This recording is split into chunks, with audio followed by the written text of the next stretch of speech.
Hey everybody, Johnny Scoville here.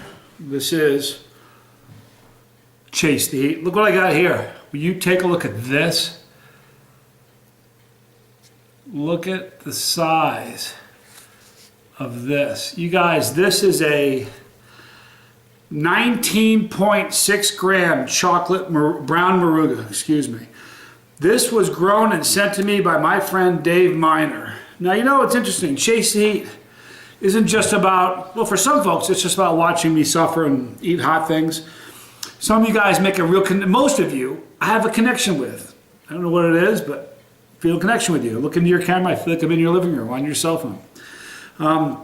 But there's a reason I do some of these things. This is a brown Moruga pepper that has been grown by Dave Miner. You know how he decides what he's going to do next year? By the information he gets this year. He's working on a few things, and I'm not going to share what they are, but he's working on it for a couple reasons. I wouldn't if I knew. The second, he's a lot smarter than I am. Most people think you just throw a seed in the sand or dirt and it sprouts and you water it and that's it. There's so much. I don't think I know anybody who's read more books about growing than Dave Miner. So what he does is he knows that I'm an honest guy, and he sends me his pods for me to do a review of. Boy, holy mackerel. Anyway, he sends me these pods because he knows I'm going to be honest with him. Man, oh man, when you look at this, you see how shiny the inside is? They're dripping. Not quite dripping, but boy, is it wet. They're like oil pockets. If I can get it one more time, see if you can get the shine. If you could be in this room right now, what a pungent pod that is. Smells earthy and just evil hot. Wow. It's a beautiful pepper though. Look at the size of that, 19.6 grams. So I'm leaning into the pitch, taking one for the team, for Dave Miner. I love the guy. He grows great peppers. So we're gonna see what this is. I wanna thank you guys for joining me. At the end of this video, when you're done watching, go to the description box below and you'll see a link to Dave Miner.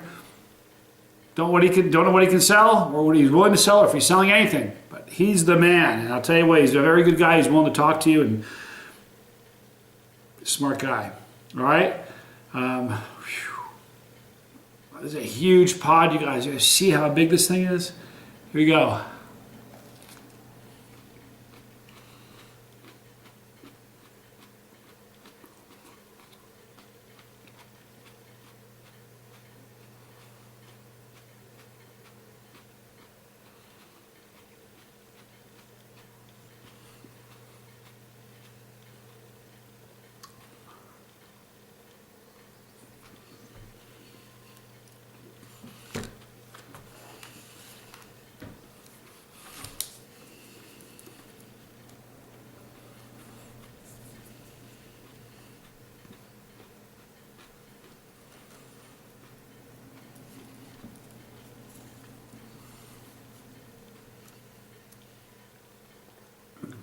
What I'm doing is got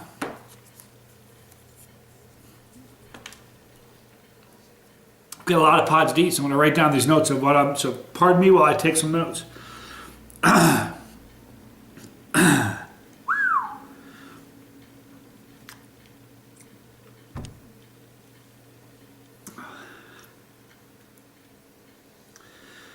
The initial flavor was kind of floral.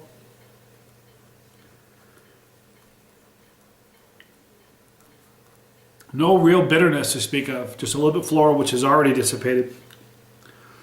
But just immediate, very, very hot pod. This is as hot as any Reaper I've had this season.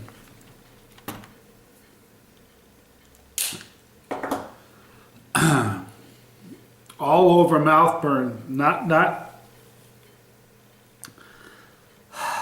Not focused on any one spot, just an overall mouth burn and a strong one.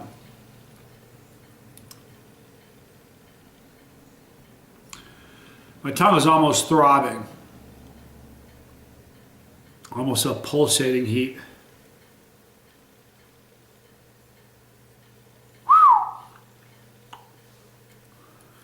This will make a wicked sauce.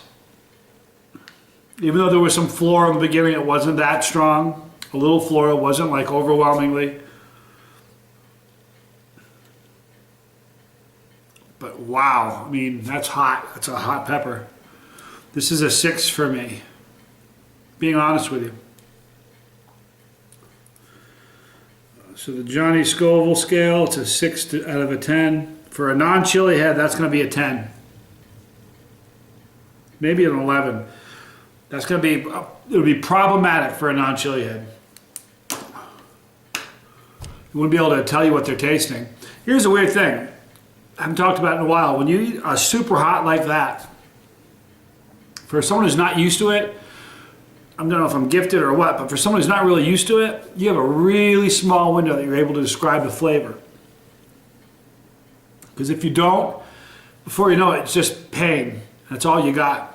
This, you know, unfortunately I'm okay and I can talk about it. It has an earthy flavor to it. Really nice earthy aftertaste. Once the bitterness was gone. But wow, it's peaked. No joke, that's a solid 6 for me. It's one of the hotter pods I've eaten this year. That's right up there among the hottest pods I've had this season. You guys have watched the BTR, the Bootless Scorpion, the Jigsaw I did recently. And this is right up there. This is a hot, hot pepper. So the brown Moruga. Here's my scientific report on that, Mr. Miner. Well done. Hot pepper. It's mellowed out now, but I got a nice warmth right here in my chest. For a non-chili head, that's a problem. They're looking for milk or dairy or ice cream or ice or something. But it's delicious. The aftertaste, I'm just telling you, this would make a really good sauce. The bitterness wasn't so overpowering. It wasn't like the initial in-your-face bitterness. It was just a hint, you know, more than a hint of floral, but it wasn't overpowering. But overall, a good tasting pepper. It's weird, no joke. My initial taste, if you stop me in the first 5 seconds, said, "All right, Johnny, what does this taste like? What's your flavor idea?" It would be absolutely different than if you asked me now. I'm being honest with you. The after over here, really neat, great pepper flavor. Just a great earthy, very strong flavor. If you ask me right here, floral, I'm not really into it, but I just think it would make a great sauce, it would make a great powder. All right, so that's my review of the 19.6 gram brown Moruga, grown by Dave Miner. So you'll see a link in the description below. You can reach out to him. Right here, you'll see the Chasetheheat floating pepper. Click on that pepper, and you will be a subscriber to the channel. You'll be part of the Scoville squad, Team Scoville. If you click on the bell when you're given the opportunity, we'll notify you when we upload these videos. But I want to thank you for watching me. I am Johnny Scoville, and this was a very important Chasetheheat. Thank you, everybody.